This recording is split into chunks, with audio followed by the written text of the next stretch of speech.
Байсан болон шинээр ирж байгаа бараа танилцуулга номер 17. Хамгийн ихэнд Soundcore-ийн VRPR. Энэ хүч хөвчийг хэрнээ бол танин мэдүүлээд хэрэглэгч тунд нэр хүнд маш сайтай байгаа. Мөн ялгаагүй KZ-ийн чихвчнүүд маань, IM төрлийн чихвчнүүд маань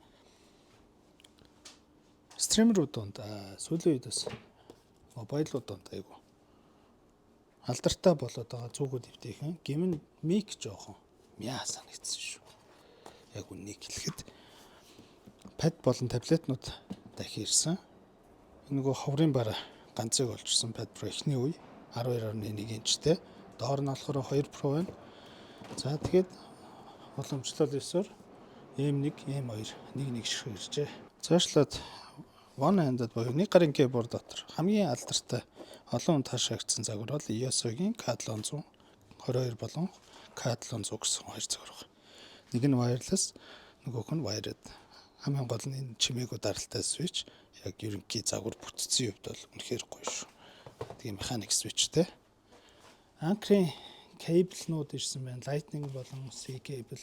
За цаашлаад 70 ватттай 3 порттой шинээр гарсан адаптер бас өөр өнгөдөр бүл нэмж ирсэн байна. Энэ болохоор 16 Pro зориулсан бүр адаптер болон кабелний хослол байна. Өнгөний хувьд beige гэж ярьдаг лөө. Тийм өнгөтэй Dancy порттой IQ стандартаар баталгаажсан кабел байна. Сүүлийн үед бас нэлээд од болоод байгаа бас нэг кабел энэ бол бүрээстэй загвар. Энэхүү загвар нь хоёр төрлийн урттай 0.9 болон 1.8 240 ваттын дамжуулах хүчин чадалтай. За энд нэг харагдаж үзэгдээгүй шинэ бүтээгдэхүүн ирсэн байна. Энэ бол Attack Shark. Attack Shark маань budget үн боломжийн чихвчнүүдийг үйлдвэрлээд эхэлжээ. Энэ холболт нь надад их хайтайхан санагдсан. За ерөнхий загвар хийцэл гаднах байдал бол яг нэг амар тийм үнэтэй брэндүүд ээжүүд бол чанарын хувьд бол төхөж очихоогүй санагдчихэв. Жохон минимал гэж ярьдаг да тий. Тиймэрхүү юм шиг байна. Холболтын хувьд бол нэлээд универсал болсон билээ харин юу вэ гэхээр wireless 2.4 Гц-тэй. Монголыг нь хардаа манайха утас болон PC бүх платформ дээр multi платформ гэж яригддаг шиг энэ нөхрийг залгахаар com руу холбогдох нь байна.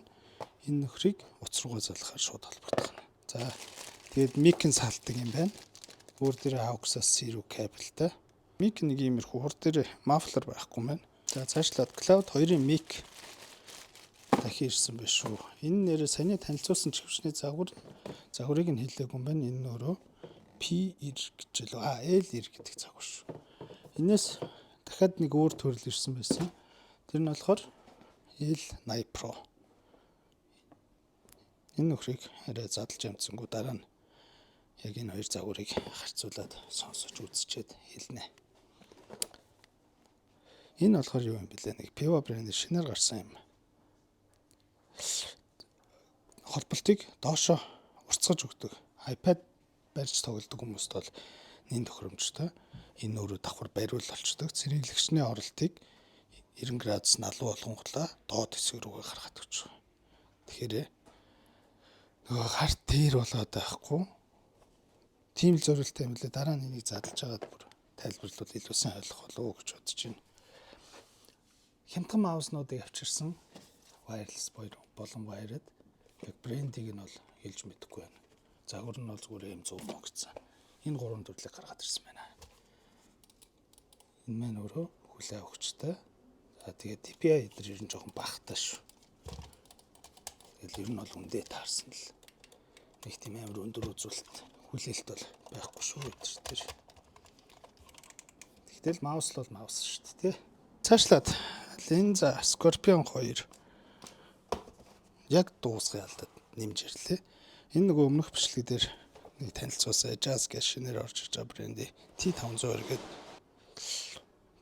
десант оруулахтай нэг айгуу содом маус байсан шүү дээ тий. Тэрнээс ирсэн. Нэг нь цагаан өнгө ирсэн санагдаад байна. Энэ бол ярилтгүй сте. Улааныг цав цагаан болгоод ирсэн. Цагаан яасан ч гоё юм битээ яс. Бас нэг шинэ keyboard авчирсан. Энэ бол 60% та. Jazz модель нь юу гэж хэлээ? AK680 Brown switchтэй. Дууралт бол нэг иймэрхүү юм байна. Механик switchтэй байх хэвээр. Түрүүний үзүүлсэн нөгөө цагаан маань бол одоо мэддэг хандахгүй болцсон бах тий магнетик switchтэй. Энэ зүүн талаас явъя. Хямдхан кейбордыг бас нэг цагаан болон хар өмнөөс арай өөр зовлонтой авчирсан. Энэ бол ихэнх кейборд маусаар тоглох хүмүүс байдаг түү тий. Ердийн хямдхан кейборд шүү. Хайрцаг нэг юм сүртэй. Зураг мургаараа алж байгаа шүү. C салаалагч дотор олон жил болж байгаа дөө. GS1 Mark 3 2C1 AUX-тай энэ маань дууссан байж байгаад ирсэн. Доодогийн сүүлд шинээр гарсан ребрендинг хийсэн хэдэн адаптерууд бас ирсэн. Энэ өөрөө 67-тай 3 2C1 A-тай Chinese стандарт плактай. За цаашлаад энэ арай бүр 35-тай өөр дээр built-in cable-тэй 1 м хурцтай C болон A порттой. Энэ яг ватт жоохон багтаа л 3 оролцдог гэхэд. Гэхдээ бол давхар кабел авч аваад тахгүй маш амар идэв. 45-тай 2C портойгоос цаарл муу цагаан юм уу? Хар өнгөнүүд дахин иржээ. Single C ч гэсэн ирсэн байх шүү. Нөгөө MC доодоо маань 6340 дахин ирсэн. Lightning маань ч одоо хоцрогдоод бүгд л C болж байгаа шүү юм да тий. Энэ доодогийн шинжлэгдсэн C бол чанарын шаардлага маш сайн хангаад байгаа шүү. Энэ өөрөө шинжилсэн бүтээгдэхүүн учраас яг л сүүлийн төхөөрөмжүүдэд тааруулаад дууралтан дээр нь илүү анхаарсан болов уу гэж бодоод байна. Энийг хүмүүсийг хүлээгээдсэн OTG cable, Lightning OTG. OTG гэхээр яадаг вэ гэхээр энэ дээр Lightning оролттой. За энэ дээр цэнэглэн А дээр олонгол нэмэлт дээр одоо wireless ч гэвч юм уу тий. Эсвэл зүгээр USB A оролттой бүх төрлийн чиглэлийг залгаад ашиглах. Яг салаалагчийн зарчмаараа л ажиллаж байгаа гэсэн үг шүү. За тэгээд нэг иймэрхүү манай дэлгүүр зарагдсан бараг солихгүй буцаахгүй тул та сонголтоо зөв хийгээрэй. Keyboard болон маустай холбоотой тохиргоо сетап өөртөө өгсрүүлж авахыг хүсвэл ирэхээс өмнө зайлшгүй цаг авч өөрчилж асууж иж ирэхийг та бүхэндээ зөвлөж байна.